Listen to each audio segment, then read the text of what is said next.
আপনারা নতুন যে ভেলকাবাজি আবিষ্কার করেছেন, এই ভেলকাবাজি মানুষ চিনে গেছে। গত 7 মাসে মানুষ দেখেছে তার পকেটে কত টাকা দুর্নীতির টাকা ঢুকেছে, টেন্ডারবাজির টাকা ঢুকেছে, সন্ত্রাসের টাকা ঢুকেছে। ভবিষ্যৎ বাংলাদেশে এই ধরনের টেন্ডারবাজ, সন্ত্রাসবাদ, চাঁদাবাজ এগুলোর বিরুদ্ধে তরুণদের আগামী ইলেকশন হবে এবং ইনশাআল্লাহ এই ইলেকশনে তরুণরা আপনারা বিশ্বাস রাখুন। যখন আমার শিক্ষক আমাকে ক্লাসে বলতো যে তোমাদের মধ্য থেকে একজন মন্ত্রী হবে, তোমাদের মধ্য থেকে একজন প্রধানমন্ত্রী হবে, আমরা হা করে তাকিয়ে থাকতাম। ছোট্ট একটা শিশু এই শাহরাস্তি থেকে ঢাকা ভার্সিটিতে গিয়েছি, তারা আমাদেরকে অনেক স্বপ্ন দেখাতো, আমরা বিশ্বাস করতাম না। কিন্তু আজকে আমাদেরই ভাই মন্ত্রী হয়েছে, আমাদের মধ্যে কেউ আবার ভবিষ্যতে মন্ত্রী হবে, আমরাই পার্লামেন্টে যাব, আমাদের মধ্য থেকে প্রধানমন্ত্রী হবে। এই ভয় দেখিয়ে আমাদের মধ্যে লাভ নাই, আমরা পার্লামেন্টে যাবই যাব ইনশাআল্লাহ।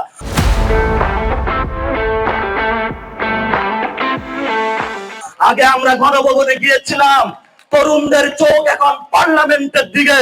এই পার্লামেন্টে যাওয়ার পথে যেই কোনো পক্ষ গোষ্ঠীর দল বা বাহিনী বাধাগ্রস্ত সৃষ্টি করবে, তরুণরা নিজেদের রক্ত দিয়ে হলেও সেই পার্লামেন্টের পথে অগ্রসর হবে এবং ইনশাআল্লাহ আমরা আরো দৃঢ় চিত্তে বলতে চাই, আমরা পার্লামেন্টে যাবই যাব।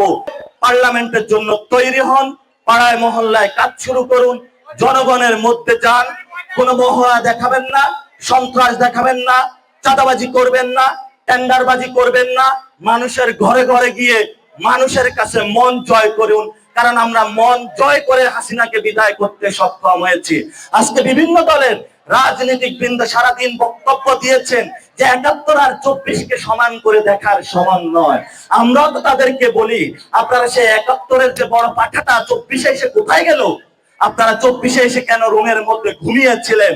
এই জন্য আমরা বলি, যারা ৭১-এর বড় বড় কথা বলে এতদিন আমাদেরকে বিভিন্ন ভাবে বুঝানোর চেষ্টা করছে, ভুলানোর চেষ্টা করছে, আমরা বড় মুক্তিযোদ্ধা, তোমরা কি করবা?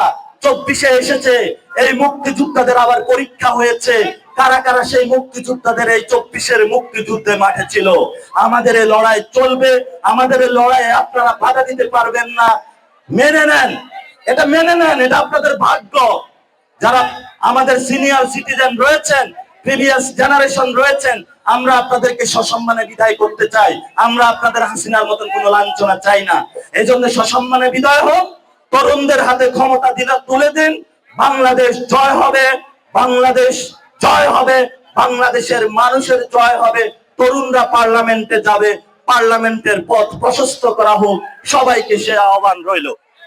আমাদের সামনে এখন ব্যালট রেগুলেশনের একটি চ্যালেঞ্জ আপনারা দিয়েছেন। ইনশাআল্লাহ আমরা এখান থেকে শুরু করেছি, ভবিষ্যতে বাংলাদেশে যে আগামীর যে ব্যালট রেগুলেশন হবে, সেই রেগুলেশনে তরুণদের জয় জয় জয়কার হবে। যদি বিশ্বাস না হয়, সেই ৭১-এর পূর্ববর্তী পরবর্তী ইলেকশনের ডাটাগুলো আপনারা খুঁজে দেখবেন। আমরা এবার ইলেকশনে মসজিদের ইমামকে প্রার্থী দিব। আমরা এবার ইলেকশনে যারা স্কুল রয়েছে, স্কুলের সবচেয়ে সম্মানিত যারা শিক্ষক রয়েছেন, তাদেরকে আমরা প্রার্থী দিব। এবারের ইলেকশনে আমরা সবচেয়ে সমাজের গণ্যমান্য যিনি ব্যক্তি রয়েছেন, যিনি দুইটা টাকার অভাবে কখনো ইলেকশন করতে পারেননি, যার সম্মান সমাজে সর্বোচ্চে, কিন্তু তাকে টাকার কাছে সবসময় পরাহত রাখা হয়েছে, এই সব মানুষকে আমরা আগামীতে যে ইলেকশন রয়েছে, এই ইলেকশনের মধ্যে দিয়ে নিয়ে আসব। কিন্তু সেখানে আমাদের একটি কথা রয়েছে, যে ইলেকশনের মধ্যে আমরা যাব, সেই ইলেকশনের সাথে সাথে বর্তমানে যে ফ্যাসিবাদী সংবিধান, সেই সংবিধানের একটি সবার নির্বাচনের দিকেও আমরা যাব।